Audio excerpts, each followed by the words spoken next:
sommes bonnes pour prêcher l'Évangile. Et la Bible nous dit dans Romains 10 au verset 13, « En effet, toute personne qui fera appel au nom du Seigneur sera sauvée. » Ça veut dire que toute personne, quelle qu'elle soit, elle a besoin de recevoir le Seigneur Jésus-Christ. Elle a besoin du Sauveur. Maintenant, le verset continue en disant au verset 14, « Mais comment donc feront-ils appel à celui en qui ils n'ont pas cru? Et comment croiront-ils en celui dont ils n'ont pas entendu parler? Et comment entendront-ils parler si personne ne l'annonce?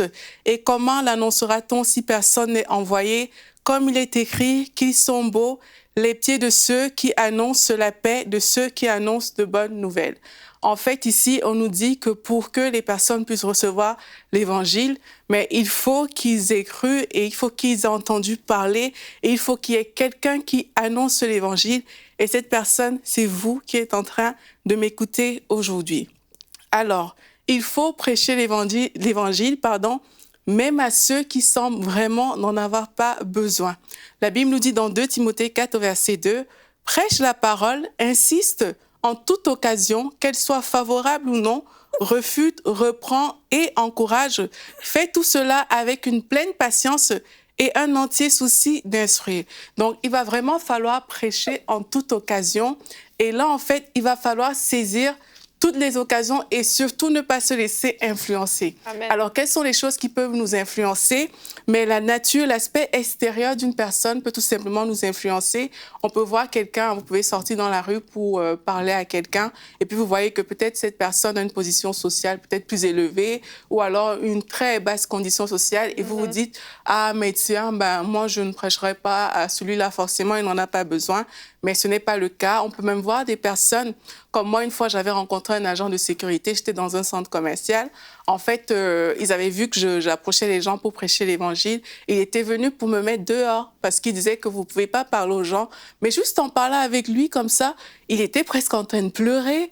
Et puis, le monsieur qui était censé me mettre à la porte, juste en lui parlant de Jésus, il voulait le recevoir, mais en même temps, il était au travail. C'était compliqué.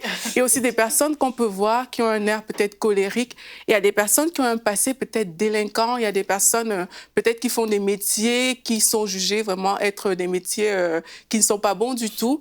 Mais l'Évangile, c'est aussi pour ces personnes-là et on ne doit pas se laisser en fait influencer par des éléments extérieurs. Il ne faut pas se laisser non plus influencer par des personnes qui semblent être calées dans leur religion. Quand Paul y prêche, il dit que il connaissait tellement de choses de la religion. En fait, il avait de quoi impressionner par rapport à ses connaissances, par rapport à la doctrine qu'il avait. Et pourtant, Paul aussi avait besoin de l'Évangile. En fait, ce qui compte, c'est qu'on est toujours à nos pieds les chaussures du zèle de l'Évangile. Et ce qui compte, c'est surtout de ne pas avoir honte de l'Évangile. La Bible nous dit dans Romains 1 au verset 16, « En effet, je n'ai pas honte de l'Évangile, c'est la puissance de Dieu pour le salut de tout homme qui croit, du juif d'abord, mais aussi du non-juif. » En fait, au travers de ce verset, ce que je veux vous montrer tout simplement, c'est que l'Évangile, c'est aussi une puissance. Paul, qui était un ancien persécuteur, il a pu devenir l'apôtre qu'on connaît. Il y a ce démoniaque à Gadara qui, lorsqu'il a été délivré par la puissance de Jésus, il a dit « Mais je veux me joindre à toi, en fait, pour aussi prêcher. » Et Jésus lui a dit « Non, ne me suis pas. » Mais la Bible dit qu'il est allé dans la Décapole et là, il a annoncé l'Évangile. Donc, l'ancien démoniaque est devenu l'évangéliste. Quel que soit ce qu'on voit aujourd'hui, quelles que soient les personnes qu'on rencontre, il y a toujours une occasion de parler du Seigneur. Saisissons ces occasions-là et prêchons l'Évangile à tous. Retrouvez la suite de ce programme dans l'émission Bonjour chez vous sur ENCI TV.